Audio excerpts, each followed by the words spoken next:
Hey everybody, so what I have here is a 2003, maybe it's a 2004 Toyota Camry. What I'm going to be doing today is I'm going to replace the window regulator. I've got a stuck window on this, and if we open this up, I've already checked out all the switches, the main switch and this switch. It's not working, so probably it's going to be the regulator that needs to be replaced. I see that somebody already tried to get in here, and I'll show you how to replace the regulator.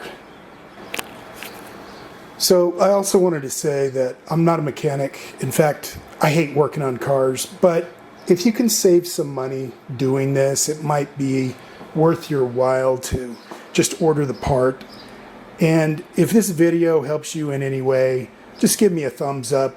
I don't even care about subscriptions or anything like that, but just let me know if it helps you. On this car, I'm helping a friend out. I've replaced regulators in other types of vehicles.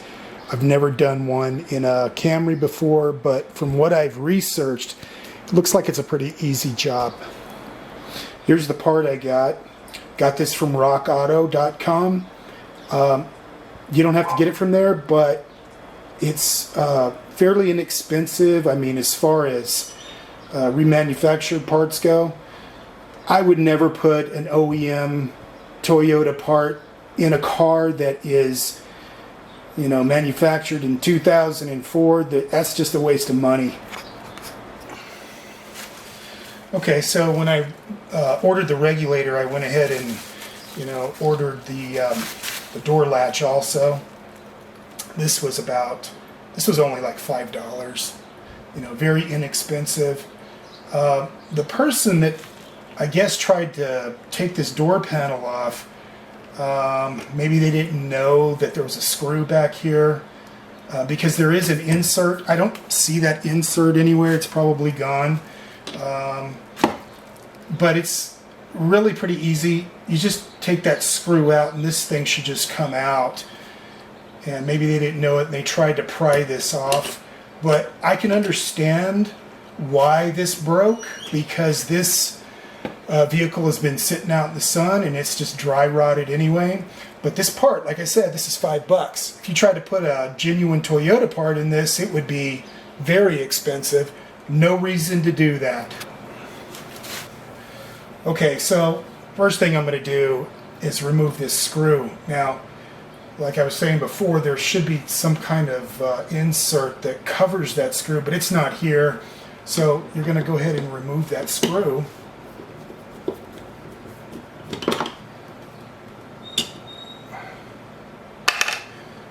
And if the cable is long enough, it should just come out. But maybe something's pinching the cable back there, so we're going to have to take the door panel off and take a look at it.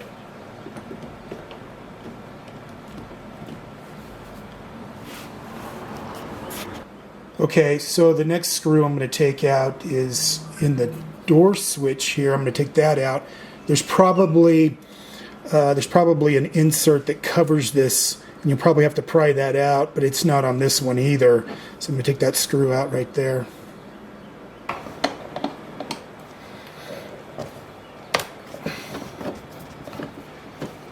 Just one screw in the door here.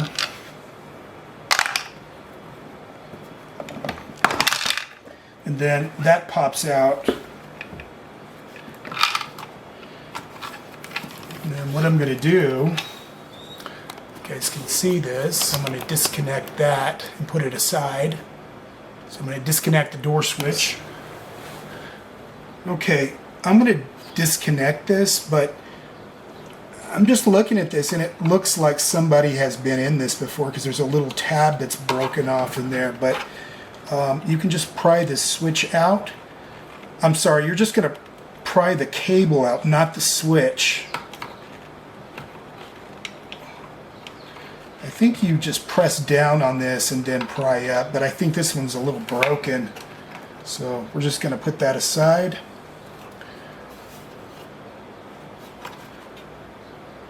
Put that aside with your two screws.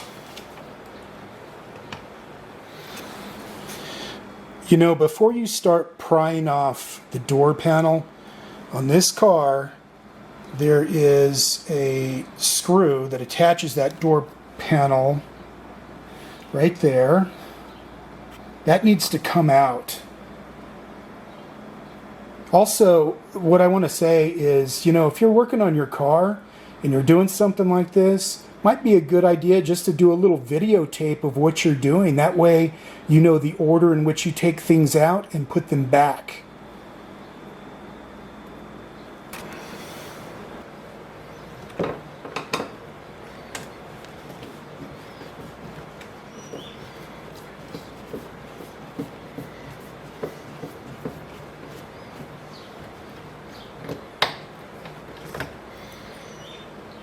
Pretty hefty screw there.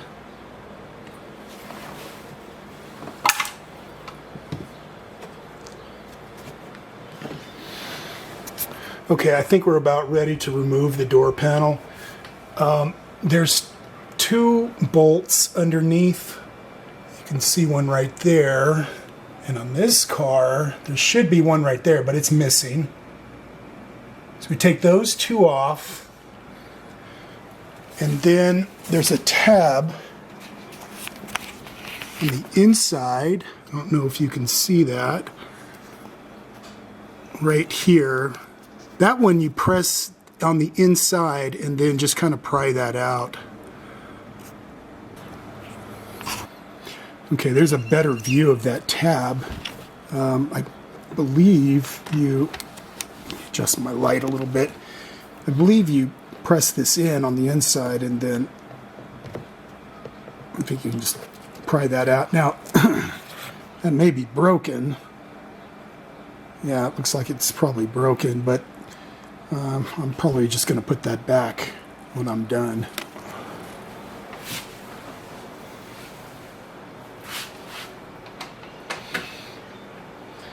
Guys, don't mind my bald spot. So I'm going to take this out, put it with the rest of the screws. The other screw is already out. This should just pop out.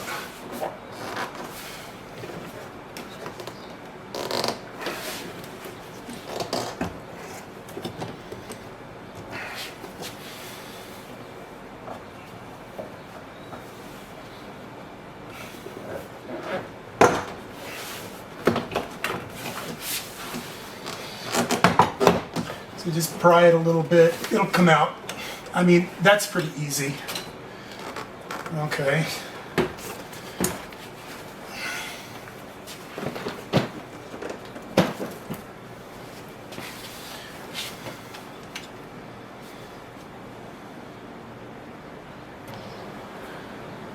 Okay, so I'm going to take this busted door latch and lock off, but one thing I need to show you is that when it actually sits in there like that, but then I twisted it around. Just remember that the white is on top and the green is on the bottom.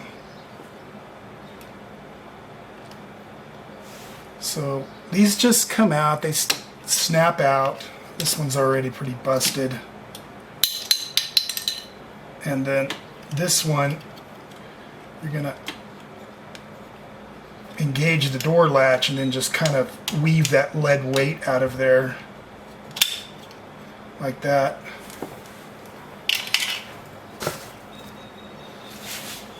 Here's the new one.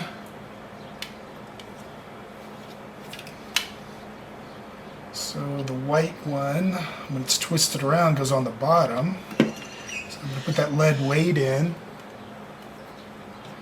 kind of weave it around, and then just bring that back and snap it in place. Same thing with the green one. Just pull the latch back, kind of feed that in.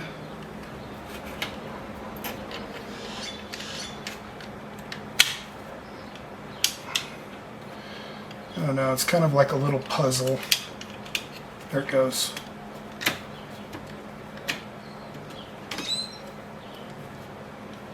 and then that snaps back So in when place. you turn it around,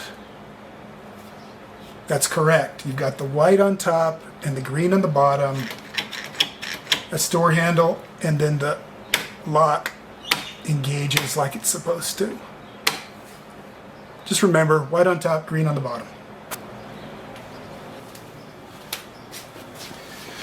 Okay, so the next thing is we're gonna remove this cold barrier, or whatever you call it. This stuff is really sticky. Wear some gloves or something, but you just peel back on this. You can reuse this again. Okay, so forgot to tell you, before you do that, there's this piece right here that needs to come off. And you can use a screwdriver, but it's a lot more fun to use your drill.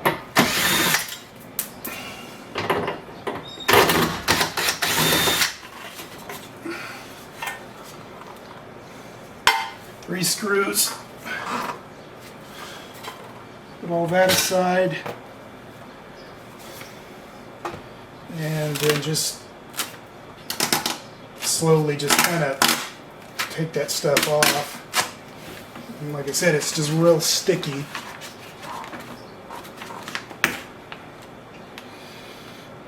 And just be careful when you're taking it off, because, I mean, I've had to do these before where I take this barrier off and then, you know, the stickum comes off and I end up using some duct tape, which is fine too.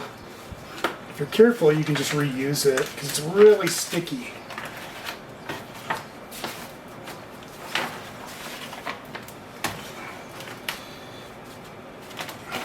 So the window regulator. Unfortunately, I'm going to have to get a socket. It looks like it's those 4 bolts. That's probably about it. I can feel the bottom of the window in here, and it's not going to move up or down. So what's going to happen is I'm going to take these off, and then I'm going to move everything down. And then I'll show you how to take the window out of the track. Because on this, there's no more screws to hold that track onto the window. You're going to just remove the whole thing. Okay, I'm going to take these bolts out. This is a 10mm socket. You can use a socket wrench and a socket, it's fine.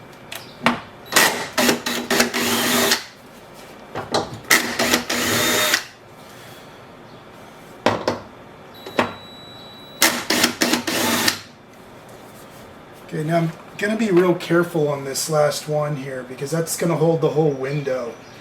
So when you take this one out, you want to put your hand under here and just hold it up. And also, what I didn't do was disconnect the window. The little tab you push in and that'll come out.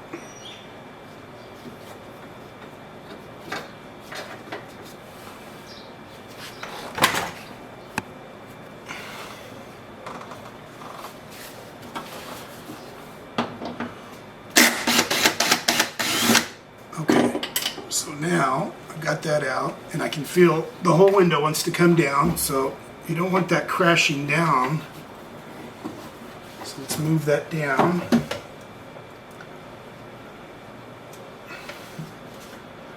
Okay, there it goes.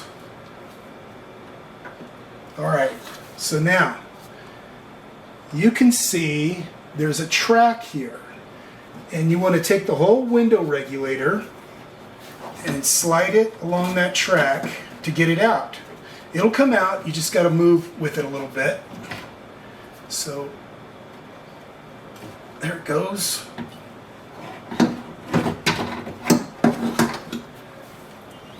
And there it is. You're going to put it in the same way you took it out. What you'll do is you'll put it back in. Just kind of feed it in there. And then right here, I don't know if you can see that, you'll just go ahead and put that square peg in that track right there, raise everything up and bolt it back in. Then connect your window. I mean, these are really simple.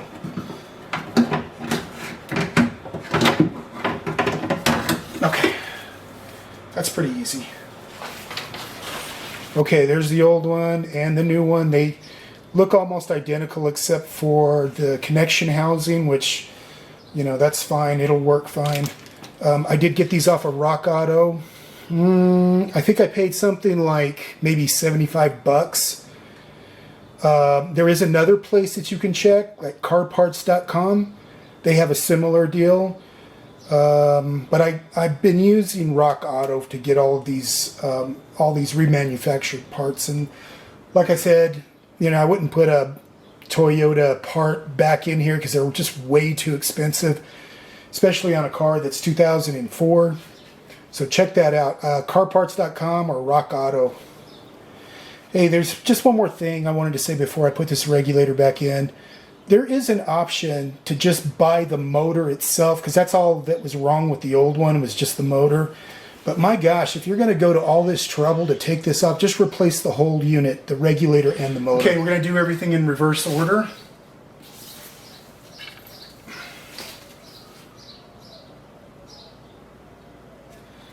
So I'm going to feed this back through.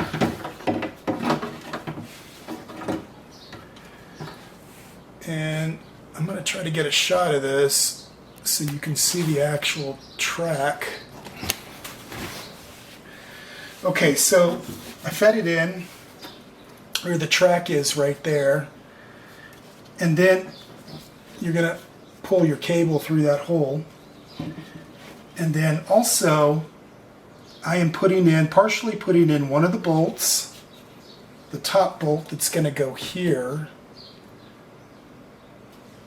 So we have a place for it to hang on. And we're going to raise everything up until we get that bolt in place so it can hang there.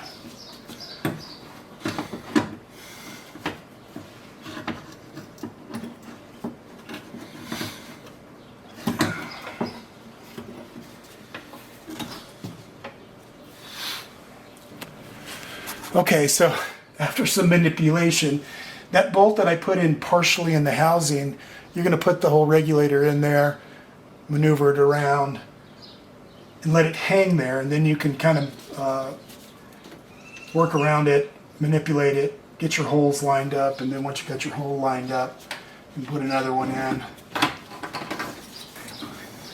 Okay, finally, when you get them all lined up, screw them in.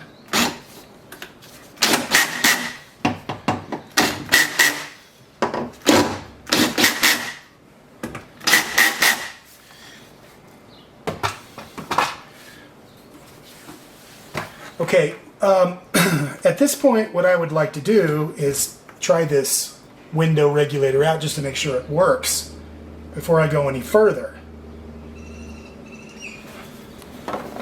Okay, so I just want to check to see if this works before I put the door panel back in. So I connected the window regulator and hooked up the switch, and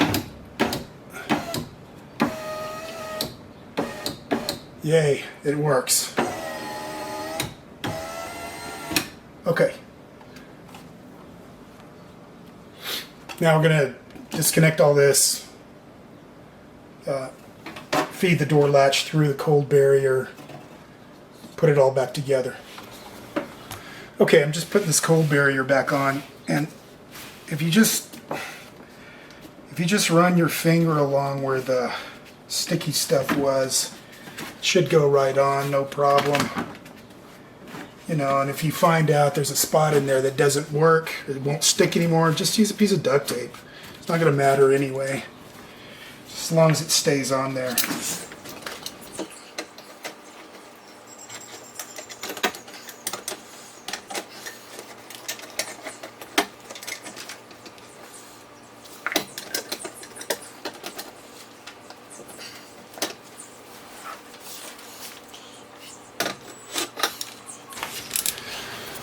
Okay, so we're going to go ahead and put the door panel back on.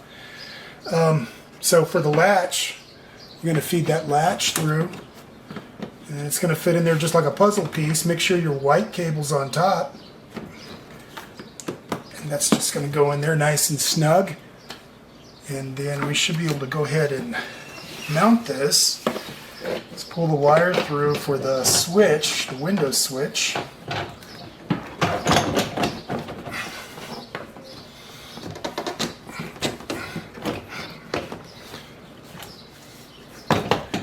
This is going to take a little bit of manipulation to get this on right, but I think it's on there now.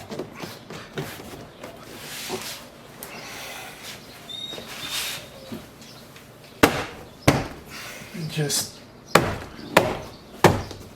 bang it in place a little bit to get that on there.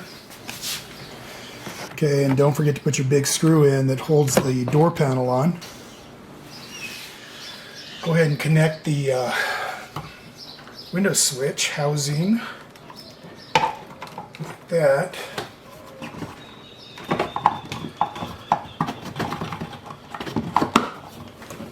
Okay, one screw there, two screws at the bottom, the tab, don't forget about that, put that back in, and I think you're done.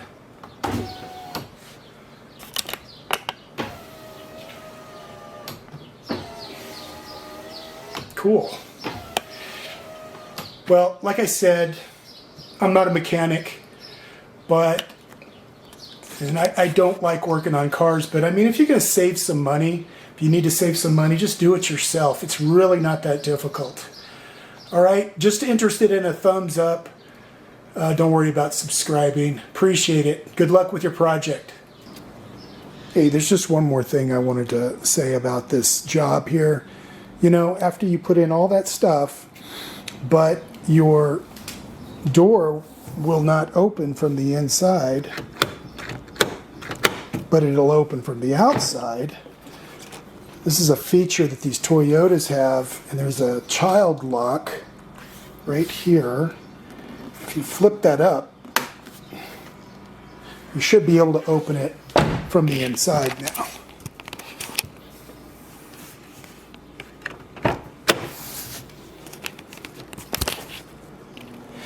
Doing some work on a 2004 Camry. Decided to go ahead and replace the horns in the Camry. On the Camry, there's a high tone and a low tone horn. Just going to go ahead and replace both of them. This is a universal horn. We'll see how this works. Okay, I'm going to replace the horns on a 2004 Camry. There's a high tone and a low tone here.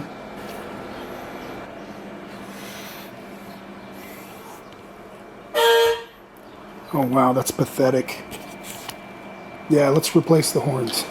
Well, the nice thing about replacing these horns is that you've got access to it right here, and you don't have to remove any fender panel or anything. They're just right here. So let's go ahead and disconnect this.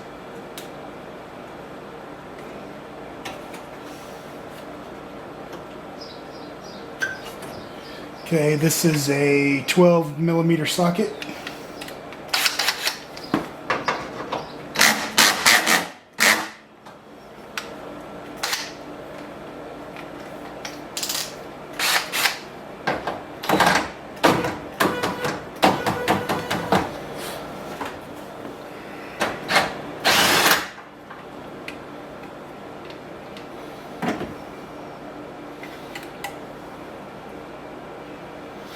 Okay, I don't know what the high horn is and which one the low horn is, but maybe it's not even going to matter when we put these back on.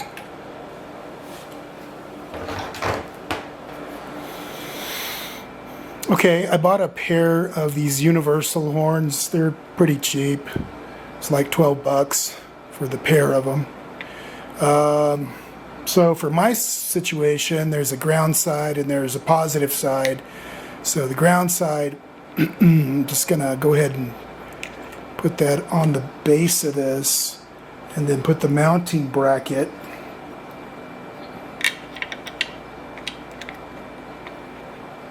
Put the mounting bracket on there, and then just screw that down.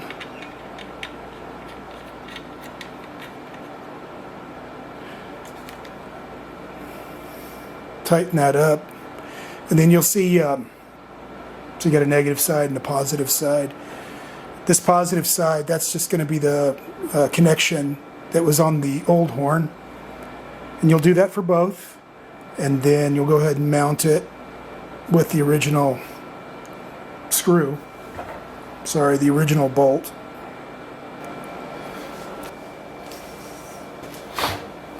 Okay, just connect your positive cable and then mount this.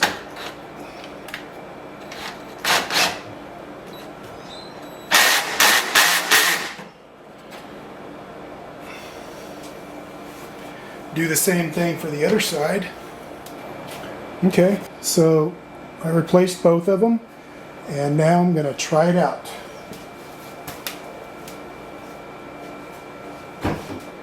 Ready? 1, 2, 3.